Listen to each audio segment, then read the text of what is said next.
जय हिंद दोस्तों, स्वागत है आपका दोस्तों स्पीडी रेलवे सामान्य अध्ययन बुक का पेज नंबर 7। इस वीडियो में हम लोग पढ़ेंगे। और अगर आपने अभी तक पेज नंबर 1 से 6 तक नहीं देखा है तो वीडियो के प्लेलिस्ट में जाकर देख सकते हैं। दोस्तों, पेज नंबर 7 में जो है 3 कॉलम दिया हुआ है। पहला कॉलम में राष्ट्रीय प्रतीक एवं चिन्ह दिया हुआ है, दूसरा कॉलम में बजट एवं वैट के बारे में बताया गया है तथा तीसरा कॉलम में हिंदी भाषा ज्ञान के बारे में बताया गया है। तो पहला कॉलम से हम लोग पढ़ते हैं, जिसमें दिया हुआ है भारत का राष्ट्रीय ध्वज तिरंगा है, जिसकी लंबाई तथा चौड़ाई का अनुपात 3:2 है। भारत का राष्ट्रीय ध्वज तिरंगा है, जिसकी लंबाई तथा चौड़ाई का अनुपात कितना है? 3:2 है।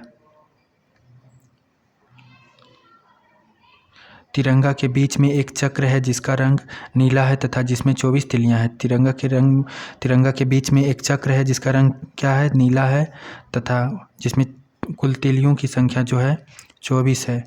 राष्ट्रीय ध्वज के निर्माता पिंगली वेंकैया थे। राष्ट्रीय ध्वज के निर्माता कौन थे? पिंगली वेंकैया थे। ध्वज का प्रारूप जो है संविधान निर्मात्री सभा द्वारा 22 जुलाई 1947 को अपनाया गया था। कब अपनाया गया था? 22 जुलाई 1947 को संविधान निर्मात्री सभा द्वारा अपनाया गया था। काफ़ी इम्पोर्टेंट क्वेश्चन है। आम लोगों को इसे ससम्मान फहराने की अनुमति 26 जनवरी 2002 से प्रदान की गई थी। आम लोगों को ससम्मान इसे फहराने की अनुमति कब प्रदान की गई थी? 26 जनवरी 2002 से प्रदान की गई थी। भारत के झंडा गीत जो है विजय विश्व तिरंगा प्यारा की रचना श्री श्यामलाल गुप्त पार्षद ने की थी। कौन किए थे? श्री श्यामलाल गुप्त पार्षद ने किया था। शक संवत पर आधारित भारत के राष्ट्रीय कैलेंडर को 22 मार्च 1957 को अपनाया गया। शक संवत पर आधारित जो है भारत का राष्ट्रीय कैलेंडर 22 मार्च 1957 को अपनाया गया। अब है राष्ट्रीय कैलेंडर का प्रथम माह चैत्र तथा अंतिम माह फाल्गुन होता है। राष्ट्रीय कैलेंडर का प्रथम माह कौन होता है? चैत्र होता है तथा अंतिम माह फाल्गुन होता है। भारत का राष्ट्रीय चिन्ह जो है अशोक चक्र है। भारत का राष्ट्रीय चिन्ह कौन है? अशोक चक्र है, जो कि सारनाथ स्थित सिंह स्तंभ में अंकित है। भारत सरकार ने राष्ट्रीय चिन्ह को 26 जनवरी 1950 को अपनाया। कब अपनाया? 26 जनवरी 1950 को भारत सरकार ने राष्ट्रीय चिन्ह को अपनाया। राष्ट्रीय चिन्ह में देवनागरी लिपि लिखा सत्यमेव जयते जो है, राष्ट्रीय चिन्ह में देवनागरी लिपि में जो लिखा हुआ है सत्यमेव जयते, इसे मुंडकोपनिषद से लिया गया है। किससे लिया गया है? मुंडकोपनिषद से लिया गया है। राष्ट्रीय चिन्ह के मूल स्तंभ में 4 सी हैं। कितने सी हैं? काफ़ी इंपॉर्टेंट है, 4 सी हैं। राष्ट्रीय चिन्ह के मूल स्तंभ जो है उसमें 4 सी है। रविन्द्रनाथ टैगोर रचित जन गण मन को संविधान सभा ने 24 जनवरी 1950 को भारत का राष्ट्रीय गान स्वीकार किया। 24 जनवरी 1950 को भारत का राष्ट्रीय गान स्वीकार किया गया। राष्ट्रगान को सर्वप्रथम 27 दिसंबर 1911 को कांग्रेस के कलकत्ता अधिवेशन में अध्यक्ष जिस समय थे पंडित विश्व नारायण दत्त में गाया गया। राष्ट्रीय गान को सर्वप्रथम 27 दिसंबर 1911 को कांग्रेस के कलकत्ता अधिवेशन में गाया गया। राष्ट्रगान को रविंद्रनाथ टैगोर ने सर्वप्रथम जनवरी 1912 में तत्वबोधिनी पत्रिका में भारत भाग्य विधाता शीर्षक से प्रकाशित किया। राष्ट्रगान को जो है रविंद्रनाथ टैगोर ने सर्वप्रथम जनवरी 1912 में तत्वबोधिनी पत्रिका जो होती है पत्रिका थी उसमें भारत भाग्य विधाता शीर्षक से प्रकाशित किया, है ना। तथा 1919 में मॉर्निंग सॉन्ग ऑफ इंडिया के नाम से अंग्रेजी अनुवाद किया।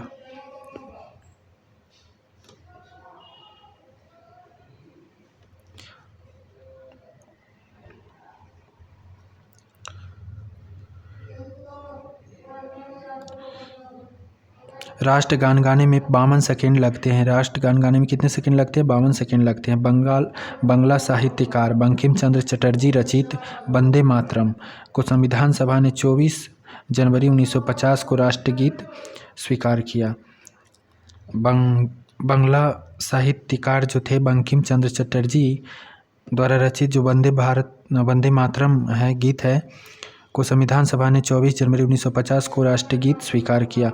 राष्ट्रगीत का प्रथम प्रकाशन 1882 में बंकिम चंद्र चटर्जी के उपन्यास आनंद मठ में हुआ। किसमें हुआ? आनंद मठ में हुआ। राष्ट्रगीत को सर्वप्रथम 1896 ईस्वी में कांग्रेस के कलकत्ता अधिवेशन में गाया गया। राष्ट्रगीत को कब गाया गया? तो 1896 ईस्वी में कांग्रेस के कलकत्ता अधिवेशन में गाया गया, जिस समय अध्यक्ष थे रहीमतुल्लाह सयानी। रहीमतुल्लाह सयानी अध्यक्ष थे।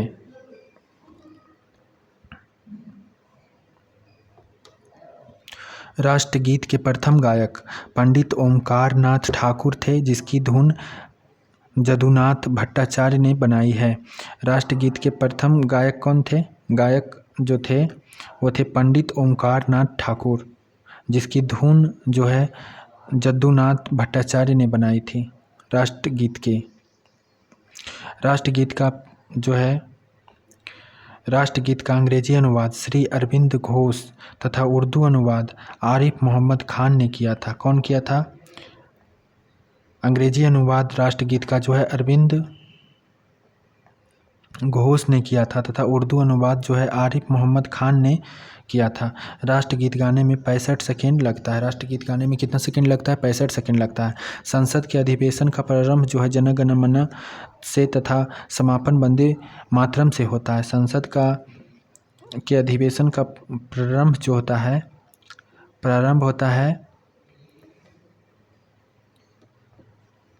जन गण मन से तथा समापन जो होता है वंदे मातरम से होता है। राष्ट्रीय पुष्प क्या है? कमल है। राष्ट्रीय पुष्प कमल है। राष्ट्रीय पक्षी जो है क्या है? मोर है। राष्ट्रीय पक्षी मोर है, जिसका वैज्ञानिक नाम है पाओ क्रिस्टेटस। तथा कमल का पर्यायवाची नाम क्या है? Nelumbo nucifera Gaertn. राष्ट्रीय पशु बाघ है। राष्ट्रीय पशु कौन है? बाघ है। भारत का राष्ट्रीय पशु बाघ है, जिसका वैज्ञानिक नाम है पैंथेरा टाइग्रिस लिन्नायास। पैंथेरा टाइग्रिस लिन्नायास है बाघ का वैज्ञानिक नाम। अब है राष्ट्रीय फल भारत का है आम, जिसका वैज्ञानिक नाम है मैग्नीफेरा इंडिका। राष्ट्रीय वृक्ष जो है बरगद है। भारत का राष्ट्रीय वृक्ष क्या है? बरगद है, जिसका वैज्ञानिक नाम है फाइकस बिंथालेसिस। भारत का राष्ट्रीय जलीय जीव कौन है? डॉल्फिन है। भारत का राष्ट्रीय जलीय जीव जो है ये डॉल्फिन है।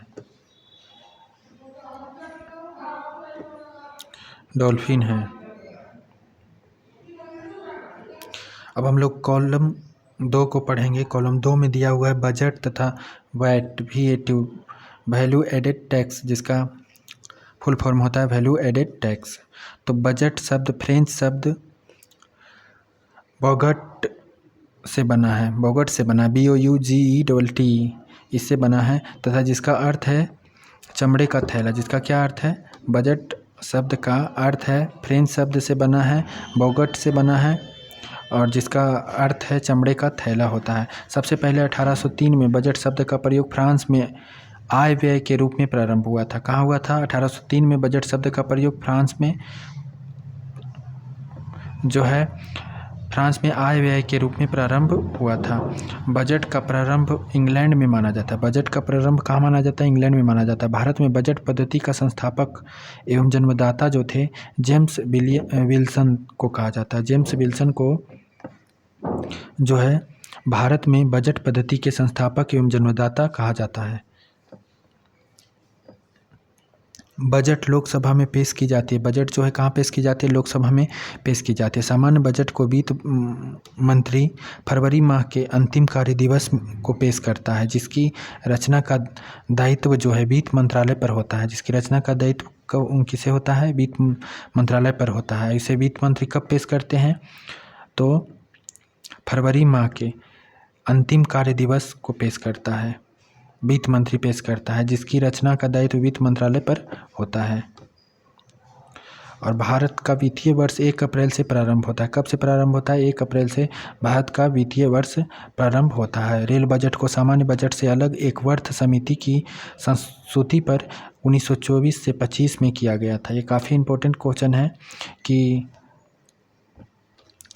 रेल बजट को सामान्य बजट से अलग एक वर्थ समिति की संस्तुति पर 1924 से 25 ईस्वी के बीच किया गया था। स्वतंत्र भारत का पहला बजट जो है 26 नवंबर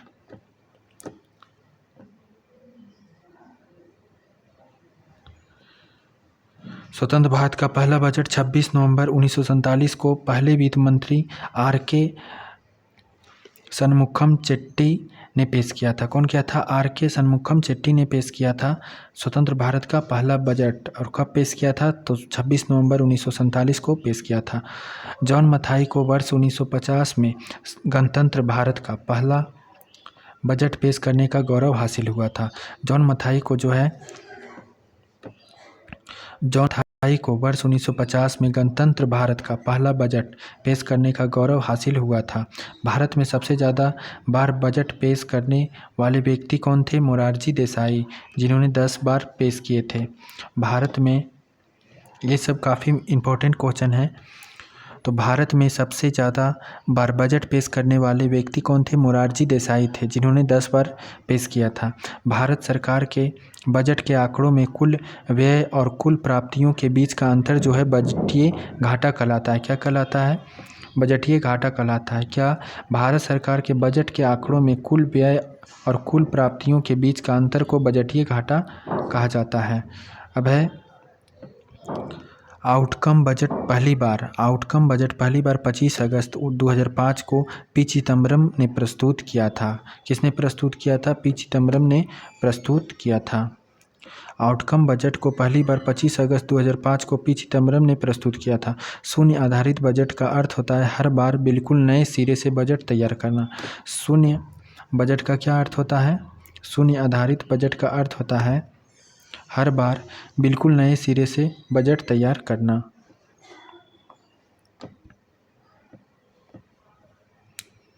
भारत में शून्य आधारित बजट सर्वप्रथम राजीव गांधी ने 1987 से 88 में पेश किया था। भारत में शून्य आधारित बजट किसने पेश किया था?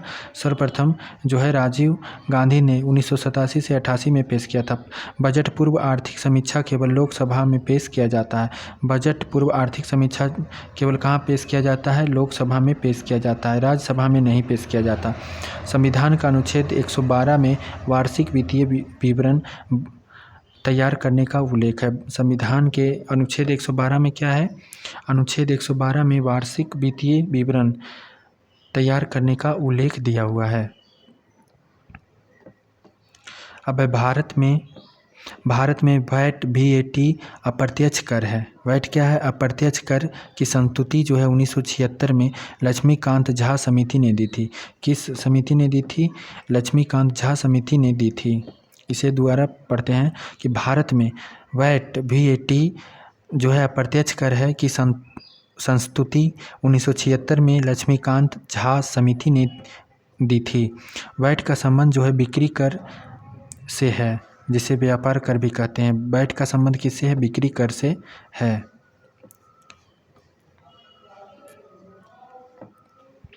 विश्व में वैट मूल्य वर्धित कर को सर्वप्रथम लागू करने वाला देश जो है फ्रांस था, जो 1954 में किया था। विश्व में वैट मूल्य वर्धित कर वैल्यू एडेड टैक्स को सर्वप्रथम लागू करने वाला देश कौन था? फ्रांस था, जो 1954 में लागू किया था।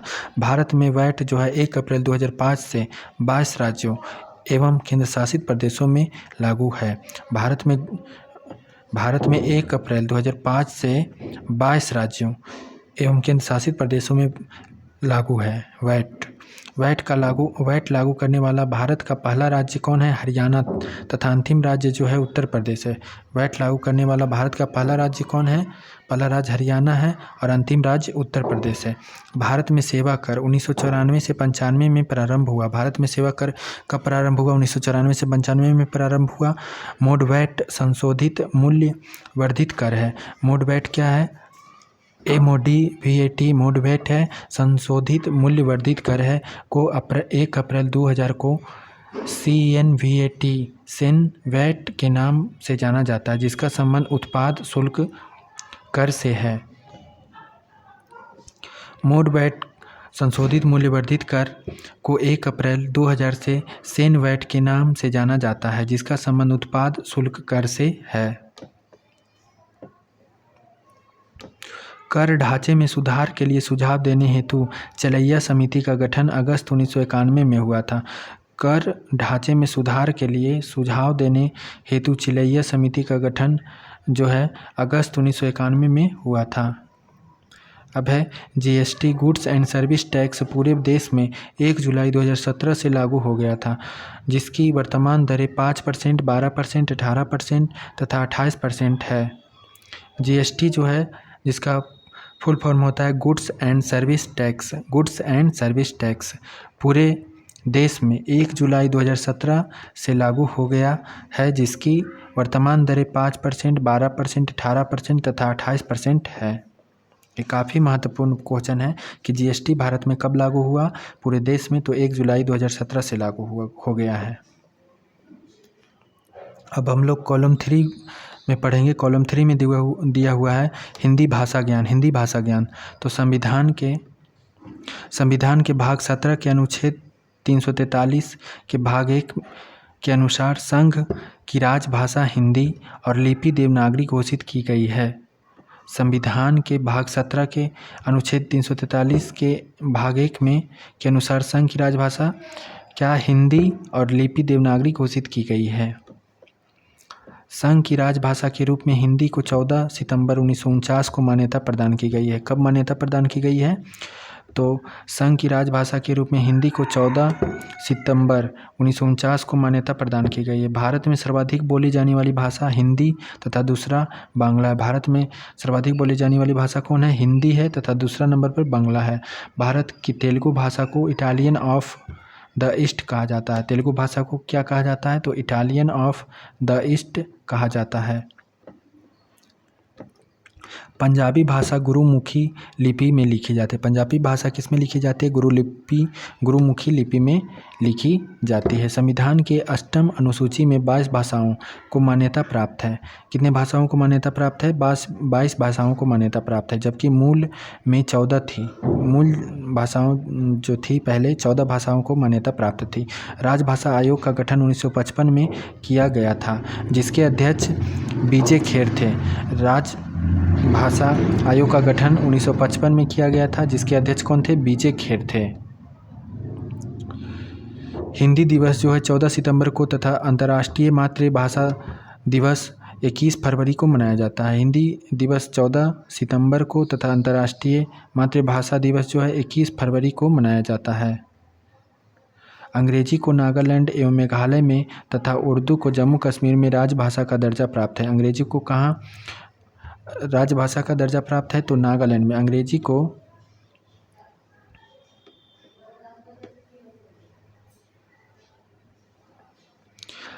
को नागालैंड एवं मेघालय में तथा उर्दू को जो है जम्मू कश्मीर में राजभाषा का दर्जा प्राप्त है। भारत के प्रथम राष्ट्रकवि कौन थे, मैथिली शरण गुप्त हैं। भारत के प्रथम राष्ट्रकवि मैथिली शरण गुप्त हैं, जिन्हें आधुनिक युग का तुलसी कहा जाता है। क्या कहा जाता है, आधुनिक युग का तुलसी कहा जाता है। आधुनिक युग की मीरा के नाम से महादेवी वर्मा को तथा भारतीय आत्मा के रूप में माखनलाल चतुर्वेदी को जाना जाता है। आधुनिक युग की मीरा के नाम से किन्हें जाना जाता है, महादेवी वर्मा को जाना जाता है तथा भारतीय आत्मा के रूप में माखनलाल चतुर्वेदी को जाना जाता है। संस्कृत व्याकरण के जनक पाणिनि हैं। संस्कृत व्याकरण के जनक कौन है, पाणिनि हैं। विश्व का आदि महाकाव्य रामायण को एवं आदि कवि वाल्मीकि को माना जाता है। विश्व का आदि महाकाव्य कौन है, रामायण है एवं आदि कवि वाल्मीकि को माना जाता है। रामायण मूलतः जो है संस्कृत भाषा में, जबकि रामचरितमानस अवधी भाषा में लिखी गई है। रामायण मूलतः किस भाषा में लिखी गई है, तो संस्कृत भाषा में लिखी गई है एवं रामचरितमानस जो है अवधी भाषा में लिखी गई है। संसार का सबसे बड़ा महाकाव्य कौन है? महाभारत है। संसार का सबसे बड़ा महाकाव्य जो है महाभारत है। हिंदी का प्रथम महाकाव्य कौन है? पृथ्वीराज रासो है। हिंदी का प्रथम बड़ा महाकाव्य पृथ्वीराज रासो है। महाभारत के रचयिता महर्षि वेद व्यास थे। महाभारत के रचयिता कौन थे? महर्षि वेद व्यास थे। हिंदी भाषा इंडो यूरोपियन से संबंधित है। हिंदी भाषा किससे संबंधित है? इंडो यूरोपियन से संबंधित है। कालिदास जो थे भारत का शेक्सपियर कहलाते हैं। कालिदास को भारत का शेक्सपियर कहा जाता है। भारत का शेक्सपियर। सुमित्रा नंदन पंत सुकुमार कवि कहलाते हैं। क्या कहलाते हैं? सुकुमार कवि कहलाते हैं। विश्व की सबसे प्राचीन भाषा क्या है? सुमेरियन है। विश्व की सबसे प्राचीन भाषा जो है सुमेरियन है। केंद्रीय अंग्रेजी व विदेशी भाषा संस्थान जो है हैदराबाद में है, जबकि institute of advance studies Shimla में अवस्थित है। तो केंद्रीय अंग्रेजी विदेशी भाषा संस्थान है कहाँ है? हैदराबाद में है, जबकि institute of advance studies Shimla में अवस्थित है। भारत में आधुनिक शिक्षा के जन्मदाता जो है चार्ल्स ग्रांट को कहा जाता है। 1992 में जिनका से कहा जाता है। भारत में आधुनिक शिक्षा का जन्मदाता जो है चार्ल्स ग्रांट को कहा जाता है, जिनका जन्म 1992 में हुआ था। भारत का आइंस्टीन नागार्जुन को भारत का आइंस्टीन किसे कहा जाता है? नागार्जुन को कहा जाता है। तथा कलम का सिपाही मुंशी प्रेमचंद्र को कहा जाता है। मुंशी प्रेमचंद्र को कहा जाता है। हिंदी में आशु लिपि के जन्मदाता राधेलाल द्विवेदी हैं। हिंदी में आशु लिपि के जन्मदाता कौन है? राधेलाल द्विवेदी हैं।